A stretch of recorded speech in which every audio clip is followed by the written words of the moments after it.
Con tu poder se rompen cadenas, cantarán el cielo y la tierra. Santo es Jesús, santo es tu nombre, Cristo, Cristo, Cristo. Con tu poder se rompen cadenas, cantarán el cielo y la tierra. Santo es Jesús, santo es tu nombre, Cristo, Cristo, Cristo. Con tu poder se rompen cadenas, cantarán el cielo y la tierra. Santo es Jesús, santo es tu nombre, Cristo, Cristo, Cristo. Ven a adorar al que resucitó, la luz del mundo que nos rescató. No hay otro nombre igual, no hay otro nombre igual, Cristo nuestro Dios, el vencedor que a la fiesta está. Aleluya. Trono montes caerá. No hay otro nombre igual, no hay otro nombre igual, no hay otro nombre igual, no hay otro nombre igual que Jesús. La iglesia, casa de Dios, es casa de oración. Y he basado este estudio en el libro de Hechos. En el libro de Hechos. Quisiera relatarles lo que ustedes ya conocen, a manera de reflexión. Era la última noche que estaba con sus discípulos el Señor ahí en el Getsemaní. Me imagino que era un día de época de verano. Parece que en esa se quedaba a dormir por ahí, o quedaban por lo menos hasta cierta hora en ese lugar, porque en invierno es bien difícil, es bastante frío, así que me imagino que era verano. Y el Señor dice que estaba angustiado hasta la muerte. Su alma sentía la muerte. Ahora, no era cualquier persona, cualquiera de nosotros que sintamos ese dolor del alma hasta morir, pues somos mortales. Pero el dador de vida, por quien eran hechas todas las cosas, iba a vivir algo que nunca merecía hacerlo. Y agarra, y estaba tan angustiado que agarra a 3 de ellos y se los lleva a un lugar, y de paso aún les dice: pónganse a orar, pónganse a orar. Y él se aleja a cierta distancia, dobla rodillas y empieza a clamar. Tal era la angustia de su alma que uno de los evangelios relata que sudaba, que transpiraba como gotas de sangre de angustia. Estaba percibiendo aquel que es demasiado grande para poder expresar. Él mismo trazó este camino para rescatarnos. Él mismo. Así que conocía lo que iba a padecer. Ya vislumbraba el dolor. Tal parece los discípulos no estaban entendiendo el momento. Y dice que después de orar se levantó, volvió y los encontró durmiendo. Y les dijo: ¿no han podido orar conmigo? Orad y velad, les digo, y velen, para que no caigan en tentación. El espíritu a la verdad está presto, pero la carne es débil. Y vuelve y lo hace, creo que como 3 veces.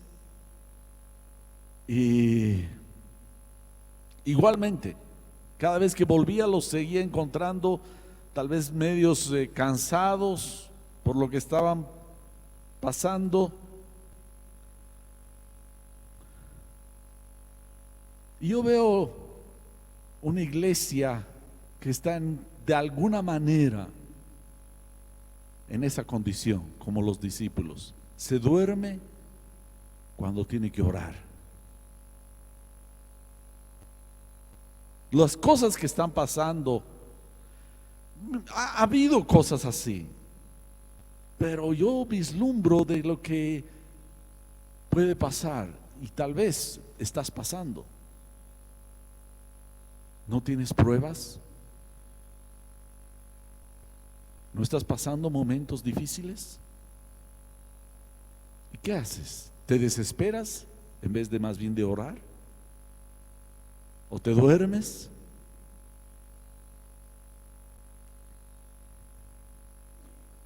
Y lo que voy a compartir con ustedes es sobre el tema de la oración de la iglesia, inmediatamente de lo que pasó cuando Jesús se fue levantado, resucitó y fue ascendido al cielo. Esta iglesia que había nacido en ese era sus albores, como dicen, ¿no? Su amanecer. ¿Qué reflejaba? Para mí una de las cosas que reflejaba esa iglesia era lo que realmente el Señor les había enseñado.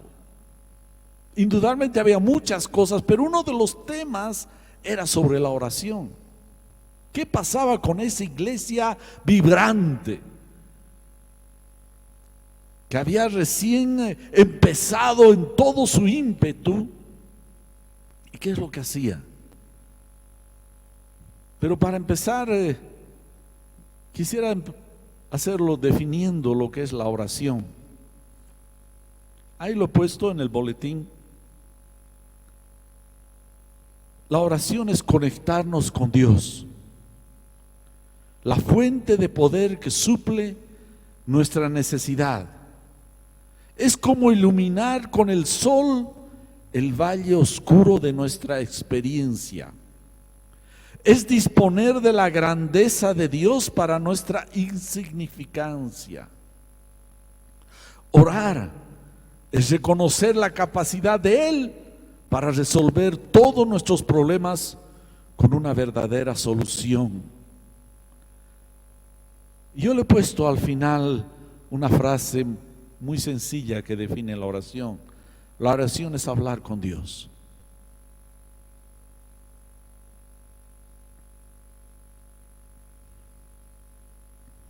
La oración está basada en nuestra oración personal.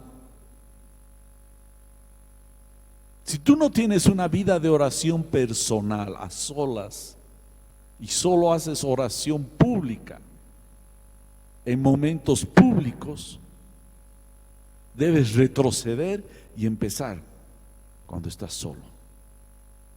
Ese es por así decirle, el origen firme de una oración. Primero, tu oración personal.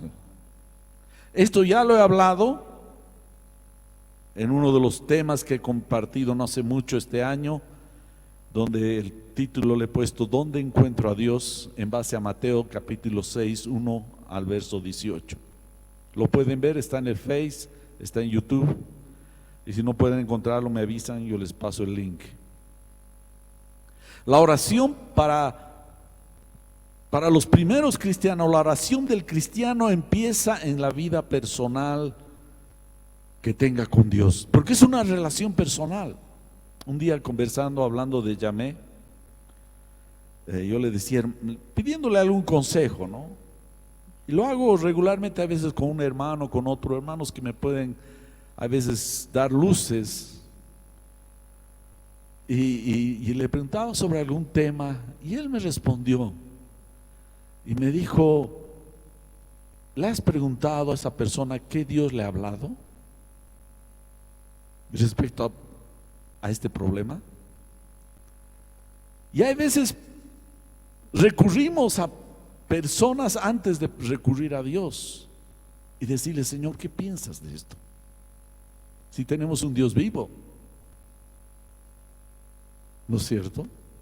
Lo primero que deberíamos hacer es decirle, Señor, ¿qué piensas de esto? De esta situación.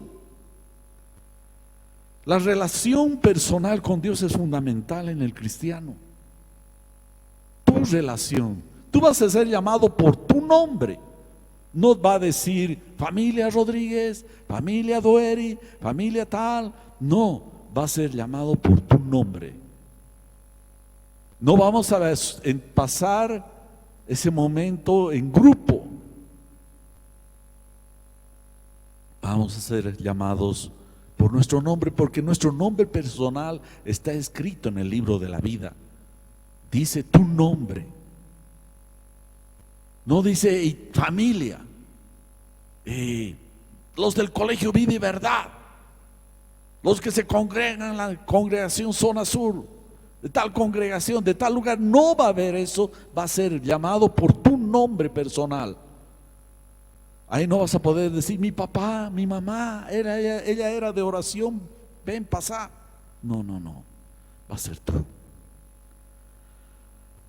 La oración del cristiano debe ser constante y creciente de ser posible. Si puedes crecer, tienes que crecer. En Hechos capítulo 10, del verso 2 al 4, nos habla una historia de un varón, Cornelio, un soldado romano. Dice que era un hombre piadoso que junto con toda su familia adoraba a Dios. También daba mucho dinero para ayudar a los judíos, pero termina diciendo, y oraba siempre a Dios. Un hombre extranjero que tenía cientos de dioses, pero el Dios de Israel se había revelado en su vida. Y dice que él hacía oración permanente. Era dedicado a la búsqueda del Dios de Israel. Él era, por así decirle, invasor en ese lugar, pero había recibido revelación de Dios, del Dios de Israel. Y se convirtió. Y era un hombre piadoso, un hombre de oración. Y Dios no tomó, dice que oraba. No sabemos cuántos años, era un hombre de oración. Y Dios se revela, lo usa para hablar y para abrir las puertas junto con Pedro, el evangelio a los gentiles. Dios escoge un hombre de oración. Pablo mismo decía en 1 Tesalonicenses 5:17, oren sin cesar. Usted está diciendo, no paren de orar. No paren de orar, eso es lo que está diciendo. Romanos 12 dice, seamos constantes en la oración. En otras versiones está diciendo, seamos dedicados a la oración, perseverantes en la oración. Esto es hacer oración constante en la vida. hombres de Dios como Daniel, el profeta Daniel. Dice que era un hombre que oraba de mañana, a mediodía y en la noche. 3 veces. Tenía responsabilidades de trabajo y era un hombre muy importante, casi segundo después del emperador Nabucodonosor, que dominaba. Me imagino que no tenía tiempo ni para saludar, pero le daba su tiempo a la oración.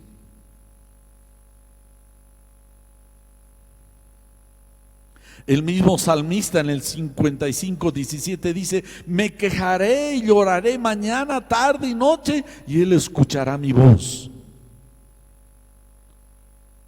¿Tú trabajas? Daniel, me imagino que estará de lejos más ocupado que tú.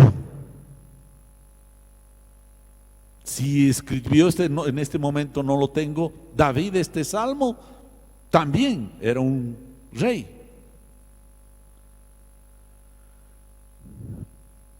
Si no hay tiempos de oración, ¿cómo nos va a hablar Dios?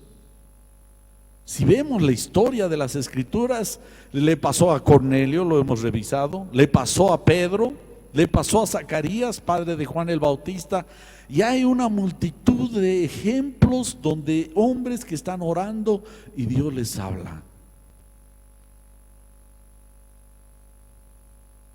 A Pablo mismo nos relata en Hechos 22:17, y él dice: y me aconteció vuelto a Jerusalén que orando en el templo me sobrevino un éxtasis.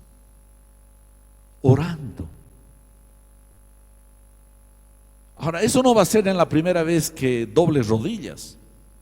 Puede ser, ojalá, puede ser Dios eso, pero tiene que Dios encontrarte,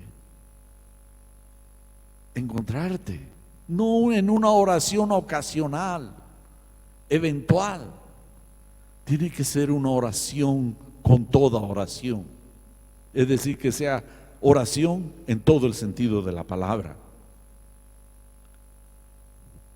Dios se revela de distintas maneras, pero también lo hace abundantemente en personas que estaban orando.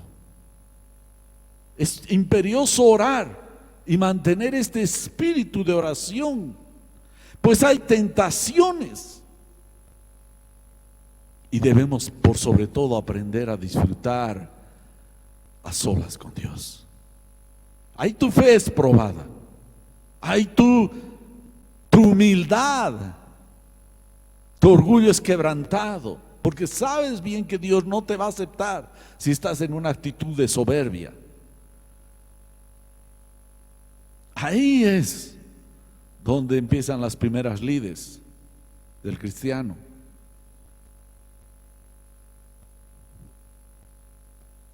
Yo estaba sorprendido por algunas noticias que estaba escuchando de personas que de alguna manera, cristianos, parecían relevantes y de repente empiezan a negar su fe. Yo me pregunto cuánto eran estos varones de oración. Tal vez la posición los ha entumecido a que estamos en una batalla mortal. Es la verdad. Nos estamos jugando la vida. Hemos visto entonces la oración del cristiano. Ahora vamos a ver la oración del obrero, del siervo, de aquel que está sirviendo en la iglesia. Y todo esto estoy sacando principalmente del libro de Hechos. Todo hombre o mujer de Dios inicia su vida con una oración.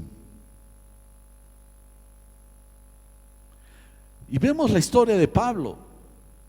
Qué mejor, porque principalmente habla mucho este libro de este hombre. ¿Y qué dice? Cuando se le presenta el ángel a Ananías y le dice, el Señor le dijo: levántate y ve a la calle que se llama Derecha y pregunta en la casa de Judas por un hombre de Tarso llamado Saulo, porque aquí está orando. Aquí está orando. Qué lindo el que pueda decir: ¿qué está haciendo mi siervo? Está orando.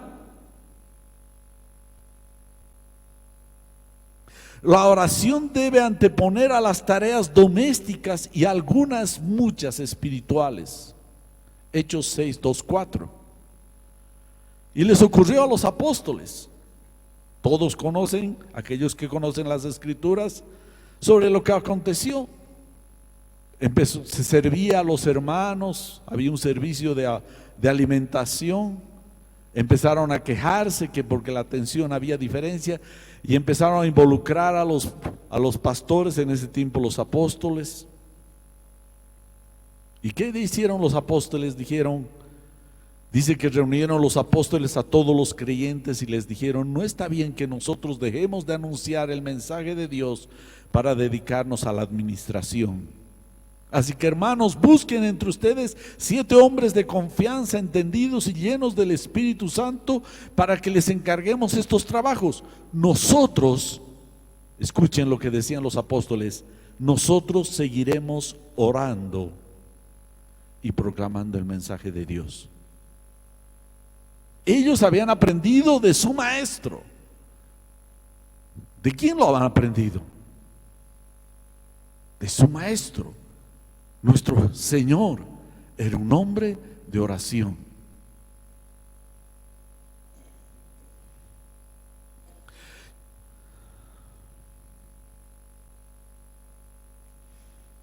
Los desafíos, los siervos que estamos permanentemente, y me refiero a todos los que tienen ministerio, servicio, de lo que sea, grupo pequeño, alabanza, misericordia, lo que sea, siempre tenemos desafíos.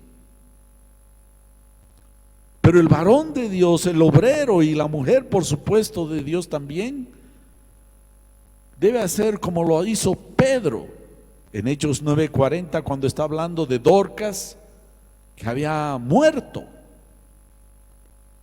Dice, ¿qué es lo que nos relata? Pero Pedro les pidió a todos los que salieran del cuarto, y luego se arrodilló y oró. No digo, muchachos, háganme campo, vamos, yo les voy a mostrar lo que es hacer explosión de milagros. No, los sacó a todos y se puso a orar. Siempre nuestros trabajos en la iglesia nos reclaman fe, pero eso no es así nomás. A veces nuestra alma se ha debilitado y necesitamos orar. Y dice, volviéndose hacia el cuerpo, dijo: Tabita, levántate. Y ella abrió los ojos. Cuando vio a Pedro, se sentó. Y no solamente del obrero ora cuando hay desafíos, también cuando hay descanso. ¿Qué haces tú cuando tienes alguna vacación? Te olvidas de tu Biblia, agarras y dices aquí, vacación espiritual. Yo les digo que más bien las vacaciones mejores que uno pasa es cuando está orando, leyendo la palabra, se está edificando, y también, por supuesto, está con la familia, amigos, lo que sea, visitando. Pero no podemos darnos no sé si es el término, lujo de descuidarnos de la oración. Le pasó eso a Pedro. Pedro estaba, y dice que me hace pensar por lo que dicen versos después, era la hora de almuerzo y estaba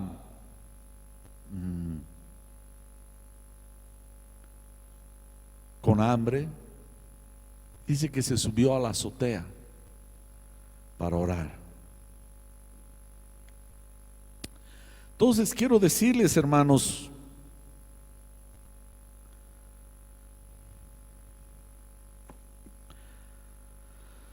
que no podemos darnos lujos, por así llamarle, a nuestra vida espiritual.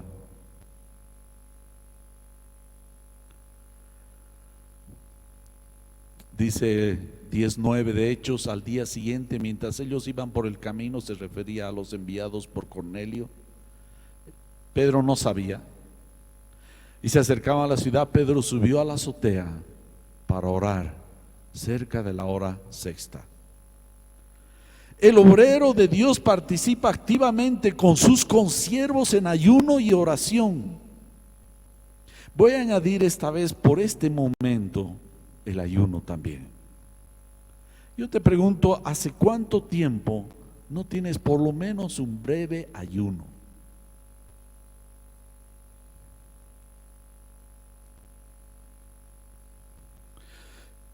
Encontré un libro y era el libro de Julio Rival. Ustedes saben bien, aquellos que conocen, de alguna manera él fue mi padre espiritual. Amigos y compañeros de colegio, pero finalmente Dios lo usó para yo recibir el Evangelio.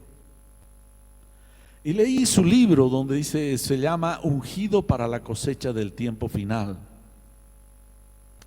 Y escribe el prólogo el doctor Bill Bright, fundador y presidente de Cruzada Estudiantil y Profesional para Cristo. Este es un movimiento mundial. Y él relata, Bill Bright, que quería hacer un ayuno de 40 días, pero no sabía cómo. Y averiguó en todos sus contactos que tenía y no encontraba. Pero sí llegó a encontrar a alguien que había tenido la misma experiencia. Y era este hermano Julio Rival. Había tenido un ayuno de 40 días. No estoy diciendo que hermanos ayunen 40 días, pero por lo menos te pregunto, ¿daste un tiempo de oración y ayuno para el Señor en algún momento?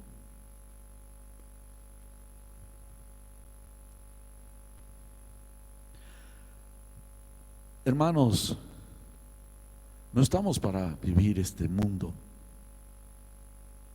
La batalla es arrecia. Y los tiempos que se aproximan en un futuro, va a haber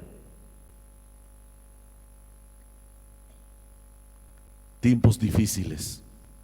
Y quisiera transcribir acá, ahí puse solamente unos resumen. Lo que me gusta, una explicación tan linda, tan preciosa sobre el ayuno. Porque el ayuno viene a reforzar la oración. Así que sería difícil para mí obviar el tema del ayuno cuando estoy hablando sobre la oración. 1. Dice así: en primer lugar, es clave recordar que el ayuno siempre es motivado por un deseo profundo. Es decir, el ayuno no es la represión del deseo, sino la intensa búsqueda del Señor. No es me voy a anular como un sacrificio, no, sino es el deseo profundo de una búsqueda de Dios. Ayunamos porque queremos algo más que comida o más que una actividad por la que nos abstenemos. Si alguien reprime el deseo de comida, es solo porque él o ella tiene un mayor y más intenso deseo por algo más valioso, algo de valor eterno. El ayuno es una ansia por lo eterno. Sí, hermano. Porque el alimento de alguna manera u otra nos ata a lo del día a día, a lo particular. El ayuno nos levanta el deseo de lo eterno. Decimos, no quiero aquello. Continúa diciendo, el ayuno no es algo que haces tú por Dios, es por el contrario. Tú súplica a Dios para que en su gracia y poder haga todo Él por ti. Así el ayuno no es un acto de fuerza, de voluntad, sino una declaración de debilidad. Qué lindo. No es una obra de nuestros corazones y cuerpos, sino una confesión de nuestra total dependencia de Dios y su gracia. El ayuno no es afirmar que la comida u otras cosas sean malas, sino que Dios es mucho mejor. En otras palabras, el ayuno no es rechazar las muchas bendiciones que Dios nos ha dado, sino afirmar que en última instancia preferimos al dador antes que sus dones. El ayuno es declarar que Dios es más que suficiente.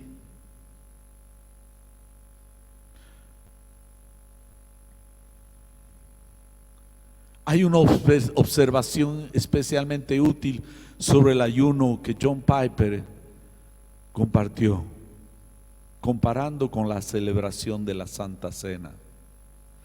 Dice así: la cena del Señor es un banquete que mira hacia atrás en el tiempo, mientras que el ayuno es un banquete que mira hacia adelante.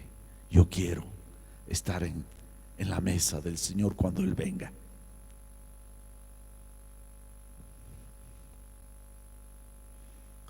La participación del pan y de la copa se hace en memoria. Jesús decía: a esto háganlo en memoria de mí. En memoria del sacrificio histórico pasado de nuestro Señor. Así, al comer y beber celebramos la cena, la firmeza y suficiencia de su muerte expiatoria y su gloriosa resurrección. Pero cuando ayunamos, miramos hacia adelante con la esperanza de la consumación de la obra salvífica de Cristo y su presencia personal con nosotros para siempre. Cuando nos sentamos a la mesa de Cristo con otros creyentes en la Santa Cena, nos deleitamos con gozo, temor y alegría en el pan y el vino que nos recuerdan lo que sucedió. Y cuando nos alejamos de la mesa de las comidas diarias, declaramos nuestro profundo anhelo por lo que todavía estamos esperando.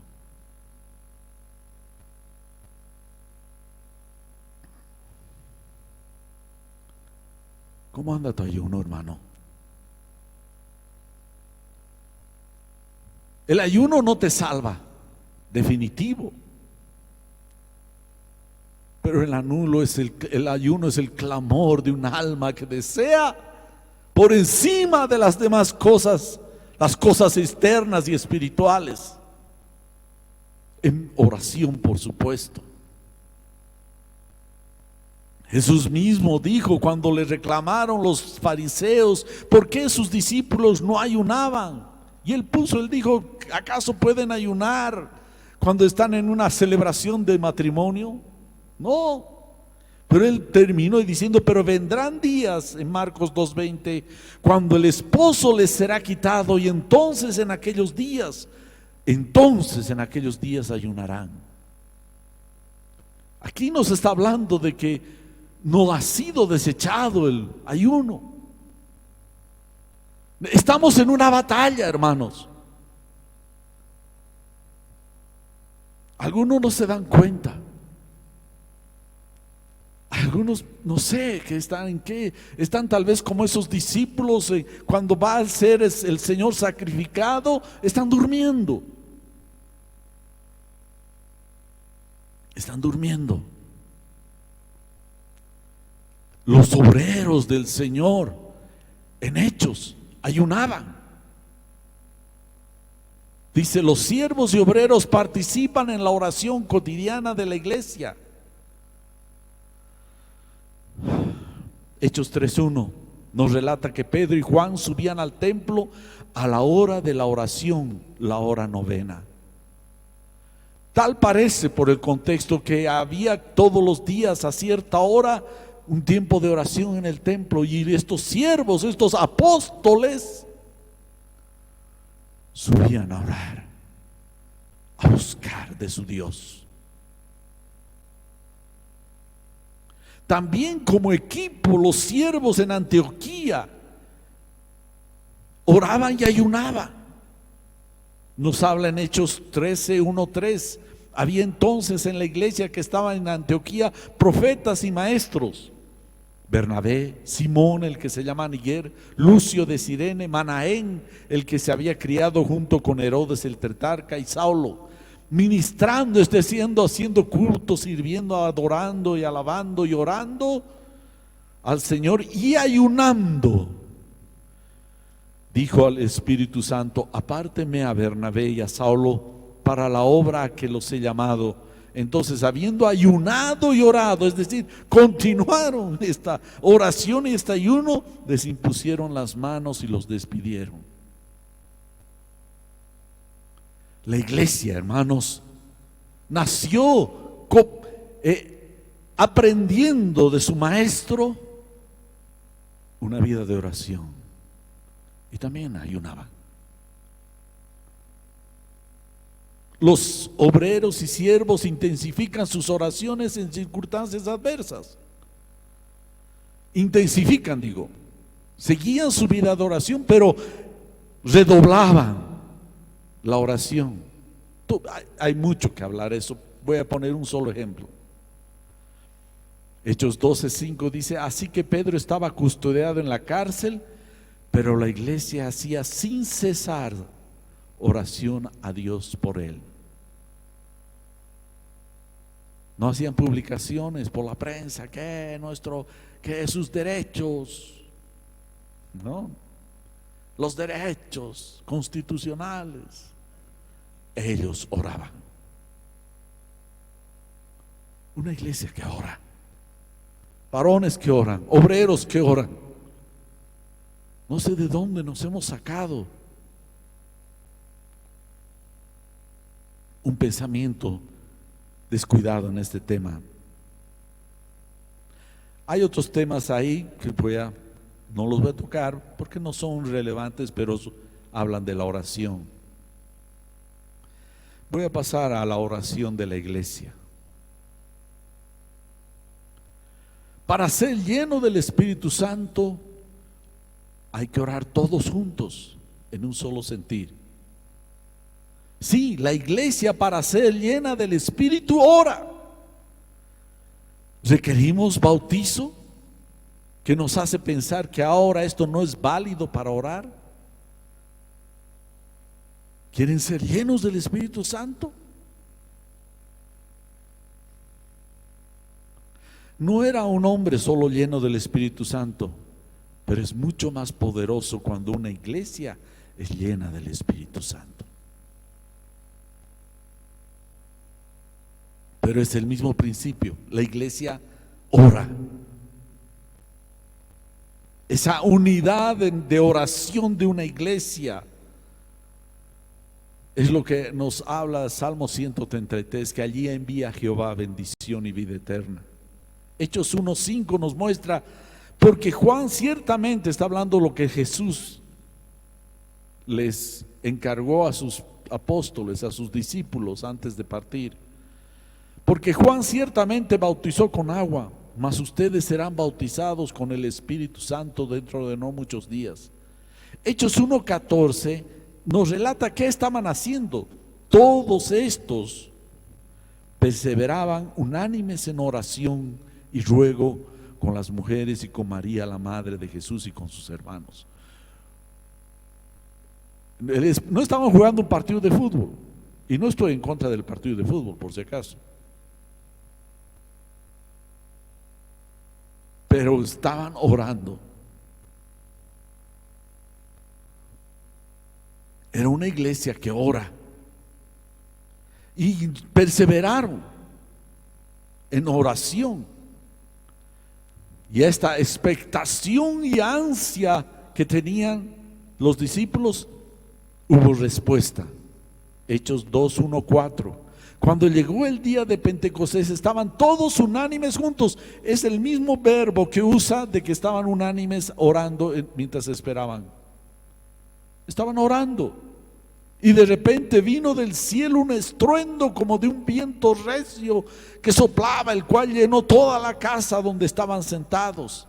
Y se les aparecieron lenguas repartidas como de fuego, asentándose sobre cada uno de ellos.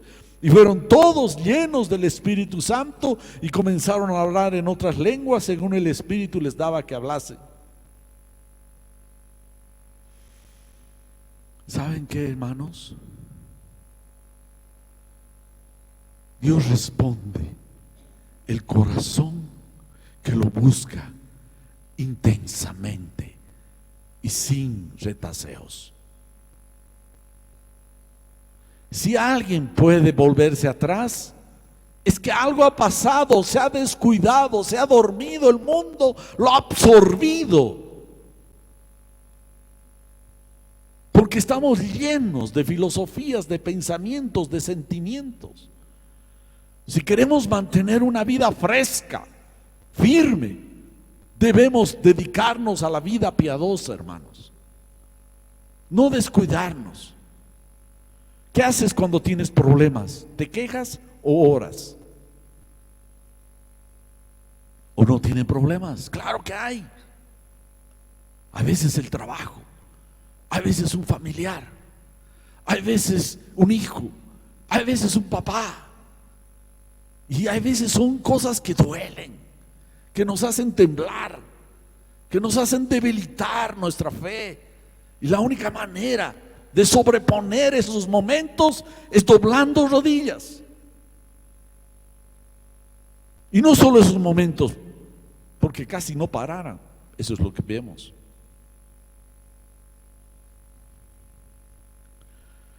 Crónicas, creo que está allá. Todos los de Judá, 15:15, se alegraron de este juramento porque de todo su corazón lo juraban y con toda su voluntad lo buscaban. ¿A quién? A Dios. Por eso Jehová se dejó hallar por ellos.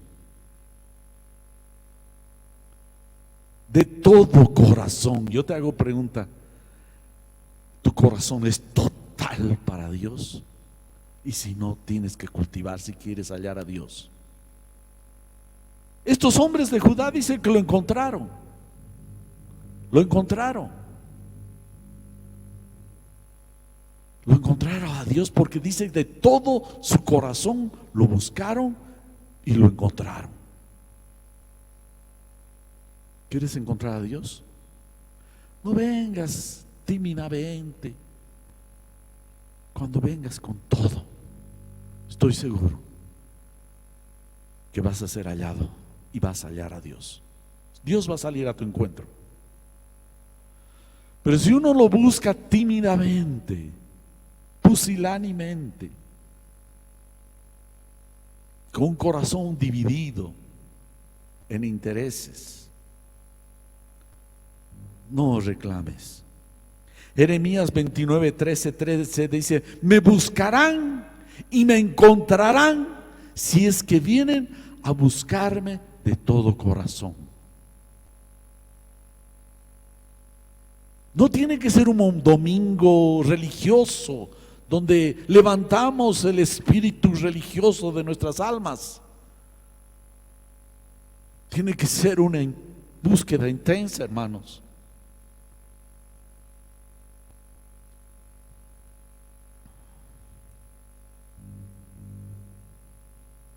La iglesia debe estar unida en esa oración hasta el final. Vemos en Hechos 2:41-42. Así que los que recibieron su palabra fueron bautizados y se añadieron aquel día como 3,000 personas. Y perseveraban en la doctrina de los apóstoles, en la comunión unos con otros, en el partimiento del pan y en las oraciones.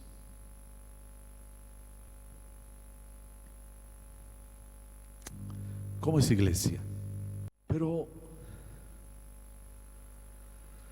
¿cómo es iglesia? ¿Cómo anda tu vida de oración?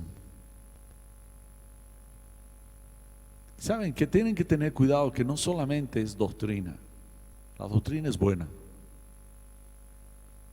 Pero si no hay una vida de piedad, de devoción a Dios, si solo el resultado es mentes frías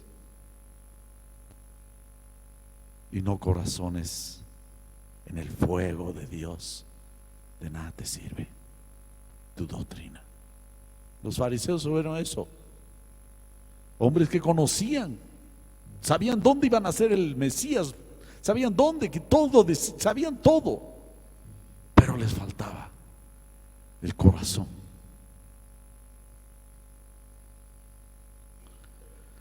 La iglesia debe clamar para predicar el evangelio al mundo. Dios respalda esta oración de la iglesia. Además de la oración personal, la oración de siervos La iglesia debe estar unida para orar por la predicación del evangelio. Sí. Debemos orar para que la predicación del evangelio sea algo corriente. Pero voy a decir algo que espero. Es bueno predicarse el evangelio a uno mismo. Yo mismo lo he dicho. Pero no debe ser quedarse predicándonos el evangelio sin predicar al mundo. Si no, nos volvemos una iglesia que está mirándose el ombligo. El mandamiento de Jesús fue: id, vayan, salgan y predican el evangelio a toda criatura.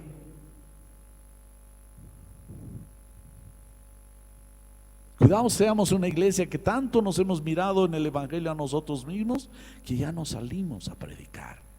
Primero es predicar afuera y también háblate a ti mismo, por supuesto.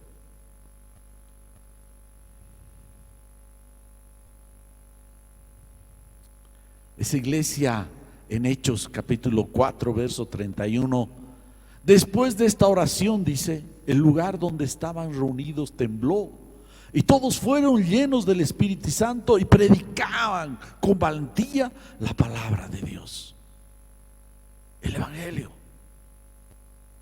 Clamaron a Dios: Señor, mira, estos nos amenazan, pero permite que tus siervos lleven con denuedo tu palabra. ¿Y Dios qué hizo? Claro que sí. Claro que sí. Y no solo predica. Hermano, ¿cómo está este tema? ¿Estás orando? Señor, yo estoy orando. Tengo unas metas ahí en mi cabeza, orando para hablar del evangelio a ciertas personas que tengo en mi lista. Estoy orando: Señor, dame gracia, oportunidad para hacerlo. No solamente predica, sino que envía. Hechos 14:23 dice: y constituyeron ancianos en cada iglesia, y habiendo orado con ayunos, los encomendaron al Señor en quien habían creído. ¿Qué tal si nos paramos?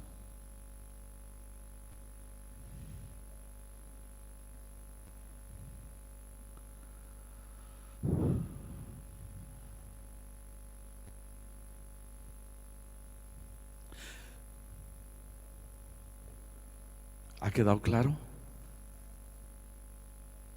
¿O es difícil? Disciplínate a la piedad, le decía Pablo a Timoteo. Haz gimnasia, haz ejercicio, haz gimnasia. Ahora cuesta, hermanos, para muchos, aquellos que no están acostumbrados a esta actitud de piedad, de dedicación a las cosas de Dios, reclama disciplina. Decirle no a ciertas cosas, actitudes, tareas que puedes hacer, y decirle: sí, Señor, debo orar, debo leer tu palabra, es negar algunas otras cosas para hacerlas más importantes. No estoy prohibiendo nada ahorita, a más que sí decirles que debemos dedicarnos a una vida piadosa. Lo hemos visto en Hechos, esa iglesia que había nacido, que estaba en los albores, en el amanecer. Yo no le digo casi iglesia primitiva, ¿no? ¿Han escuchado eso? Porque ese término me hace pensar como que andaban con sus macanas los apóstoles, o no, y qué sé yo, en cuevas y qué sé yo. No, y eran todavía trogloditas, o no, ahí encerrados. No me gusta ese término. Era la iglesia vibrante, piadosa, dispuestos. ¿Cómo vamos a poder enfrentar la vida y la muerte si no estamos preparados para esto?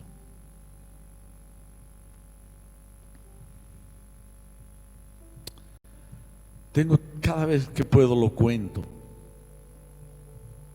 El testimonio que tuve con este hermano Miguel Rafael, muy conocido, un tiempo nos congregamos juntos. No recuerdo bien qué pasó después, ya la memoria me falta. Supe que él estaba enfermo en el hospital. Era un hombre de oración. Y fui. En vez de yo de consolarlo, me recibió. Panchito, ven. No me dejaba hablar. Estaba agonizando, pero no me dejaba hablar. Y me decía, ¿sabes qué? Ni un médico, ni una enfermera se han librado de que les hable del Señor.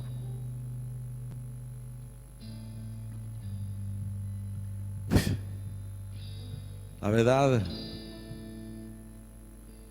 he salido de ahí gozoso y también triste, porque me sentí con un hombre que a los pocos días murió. Él estaba preparado. Entró a paso de parada a la eternidad. ¿Cómo la pasaríamos nosotros? ¿Estás preparado? ¿Estás llenando tu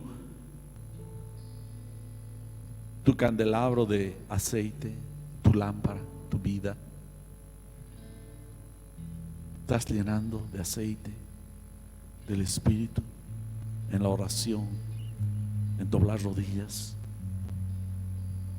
Tu prioridad es tener comunión con Dios, orando. Amén. Señor,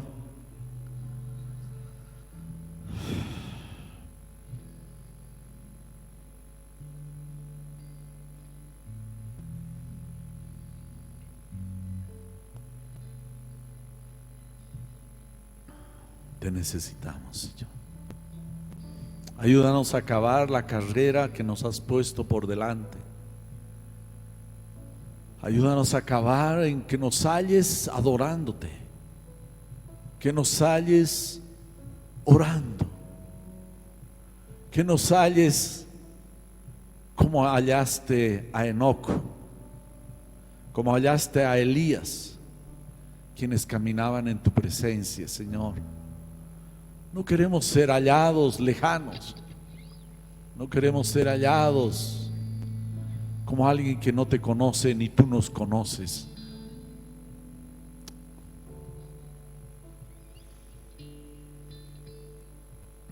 Señor, levanta de esta iglesia una iglesia piadosa. Amén.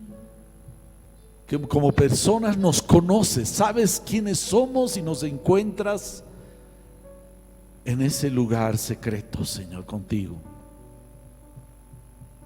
Señor, que como obreros, como siervos, nos encuentras ayunando y orando, y como iglesia nos encuentras orando y ayunando por llevar tu palabra, el evangelio, enviando, Dios, Señor, ese aceite de tu espíritu, Señor, derrama sobre tu pueblo. Señor, derrama, Señor.